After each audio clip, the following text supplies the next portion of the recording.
I saw him begging at the traffic light. The man who once promised me forever. I recognized him instantly, even through the cracked windshield of my car at the red light. He stood there in the pouring rain, soaked to the bone, holding a cardboard sign that read, "Anything helps, God bless." His shoulders were slumped, the same defeated curve I remembered from the nights he came home exhausted after double shifts.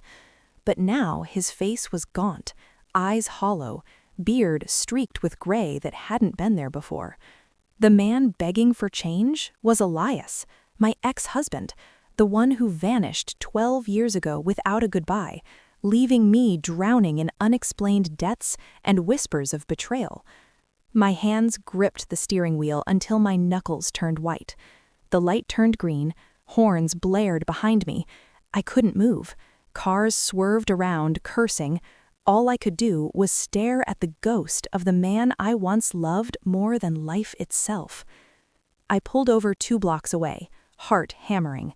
Part of me screamed to drive off, to pretend I hadn't seen him. The sensible part, the part that had rebuilt a quiet life as a school librarian, paid off every last creditor, raised our daughter alone, wanted nothing to do with the past. But another part, the one that still wore his old wedding band on a chain around my neck, made me turn back. He was still there when I approached on foot, umbrella forgotten in the car. Rain plastered my hair to my face. He didn't look up at first, just kept staring at the pavement, murmuring thanks to the few coins that dropped into his cup. "Elias," my voice cracked. His head snapped up. Recognition hit like lightning. The cup slipped from his fingers, change scattering across the wet sidewalk. He staggered back a step, as if I were death come to collect. "No," he whispered. "You can't be here." But I was, and I wasn't leaving. Before we go any further, if this kind of raw, emotional story touches you, hit that subscribe button and drop a like. It really helps me keep sharing these hidden truths. Comment below which city you're watching from right now. I read every one. Let's continue. I dragged him under the awning of a closed shop. He resisted weakly, smelling of wet cardboard and despair. Up close, he was worse than I imagined, thin to the point of frailty, clothes hanging off him like rags on a scarecrow, one shoe split open at the toe. "Why are you like this?" I demanded, voice shaking. "After everything, you just disappeared, left me with the bank calling, the house in foreclosure, our daughter asking why Daddy didn't love us anymore." He wouldn't meet my eyes. "You were supposed to hate me, move on, forget." "I did hate you, for years, until the hate just turned into emptiness." He finally looked at me, tears mixed with rain on his face. "It was the only way to keep you breathing, Mara." My world tilted. "What?" He glanced around, paranoid. "Not here. They might still be watching." We ended up in my car.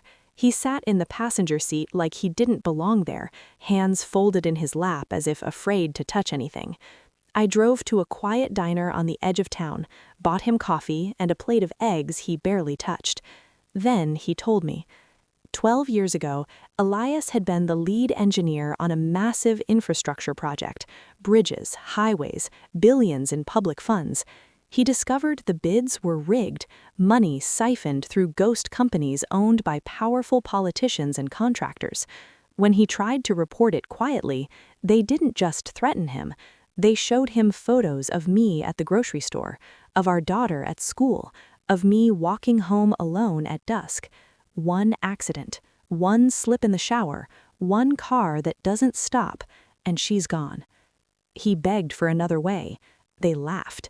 The only way out was to become the fall guy, confess to embezzlement, let the accounts drain, sign over everything, disappear, make it look like he'd run off with the money, leaving his family ruined. If I hated him, if I never looked for him, they'd leave me alone. So I did, he finished, voice raw. I let them destroy me so they wouldn't touch you. I sat there numb. All those years of scraping by, of explaining to our daughter why we lost the house, why Daddy left us, It had been a script, a cruel, calculated script to keep me silent and alive. He collapsed that night in the diner bathroom. Exhaustion, malnutrition, infection from an untreated wound on his leg. I called an ambulance. At the hospital, they said he might not make it through the week. I stayed.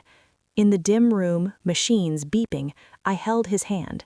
"You don't get to die thinking I still hate you," I whispered. He woke up 2 days later, weak but alive. "Leave," he croaked. "This isn't your fight. It became mine the moment you chose my life over yours." Before we continue, tell me in the comments, what would you do if you discovered your ex sacrificed everything to protect you? Would you walk away or fight? Don't go anywhere. The twist coming up will leave you speechless. He resisted telling me more, but I pushed. Names, dates, companies. He gave them reluctantly, fear in every syllable. I started small, photocopied what he remembered, contacted an investigative reporter I knew from a charity event years ago. She listened, skeptical at first. Then she saw the patterns, same names in old news clippings about unfortunate accidents to whistleblowers. The threats began quietly, a flat tire with slashed sidewalls, a note under my door, "Some secrets stay buried for a reason." Our daughter, now 20 and in college, called one night scared because someone followed her from class. I didn't tell Elias. He was too fragile. One evening, I went to the old construction office site, now abandoned. He'd mentioned a hidden USB drive taped under a loose panel in his former office. I found it. Bank records, emails, audio of threats, enough to bury them. That night, my apartment was ransacked. They took nothing valuable, just left a photo of Elias from our wedding, torn in half. I confronted him in the hospital. "They know I'm digging." His face crumpled. "Stop, please. I can't lose you now." "You already lost 12 years. I won't lose the truth." I went public, carefully, shared redacted files with the reporter. She published. The first arrest came a week later, a mid-level contractor, then another. The dominoes fell. Raids, headlines, politicians stepping down for health reasons. The network that had ruined us began to crack. Elias watched the news from his bed, eyes wide. It's really happening. But his body was failing faster than justice moved. Pneumonia set in. Doctors said days, maybe hours. I sat with him through the nights, reading old letters we'd written when we were young and hopeful. He smiled weakly at the memories. One dawn, he squeezed my hand. "If I go, promise you'll live. Really live. No more shadows." "I promise," I said, tears falling, "but only if you fight a little longer." He slipped away that afternoon, peaceful, holding my hand. The final indictments came 2 weeks later. The top names, men who'd sat in boardrooms and government offices, were arrested. The state issued a formal apology, cleared Elias's name posthumously, and awarded reparations for the wrongful ruin. Money arrived, a lot. I put most in trust for our daughter. The rest bought a small house with a garden. Nothing extravagant, just peace. At his grave, I placed a single white rose. "You kept your promise. I'm still here." Today, at 58, I teach children to read. I walk in the park without looking behind my shoulder. I sleep through the night. Sometimes I still wear his ring on its chain, a quiet reminder that love can wear many faces, even sacrifice, even silence, even ruin. The pain never fully leaves, but neither does the gratitude. He gave me life when he thought he had no choice. Now I live it fully for both of us. Did this story move you? Tell me in the comments what part hit hardest and which city you're tuning in from right now. If you want more stories of hidden truths, quiet heroes, and justice that arrives late but arrives, smash that like button, subscribe, and turn on notifications. Send a super thanks if you can. It keeps these stories coming. Thank you for being here. See you in the next one.